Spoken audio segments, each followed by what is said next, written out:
สุดหล่อไปโรงเรียนแล้วได้เวลาสองผัวเมียจิมานั่ง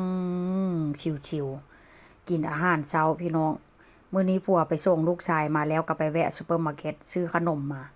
นี่ล่ะขนมของโปรดข่อยได้นี่ได้กินยามใดแซ่บยามนั้นข้างในมันจะเป็นครีมพี่น้องกินกับนมอุ่นๆส่วนของผัวโดนัทเคลือบช็อกโกแลตมากขนาดได้นี่นะผัวข่อยนี่ก็กินนั่นอาหารเช้าเทื่อนึงนี้กิน2ก่อนจะมันกินได้กินดี ถ้าเป็นข่อยมันสิกินได้ว่านะกินแค่ขนมอันเดียวนี่ก็อิ่มแล้วเพราะว่ากินนมใส่น้ำแล้วอีกอย่างก็กินแบบว่ากับผงอันโกโก้นี่นะพี่น้องผงมันโคลาขาวว่าเส้นสามันก็อยู่ท้องได้เพราะว่าบางมื้อเนาะบางมื้อค่อยบ่กินข้าวเช้าค่อยก็กินนมแล้วก็กินแบบว่าอันผงโกโก้นี่ใส่มันก็คล้ายๆกับอันกินหอมๆกับอันอิหยังก็คล้ายๆกับโอวัลตินนั่นล่ะกินหอมๆคล้ายๆกันว่าเส้นซะ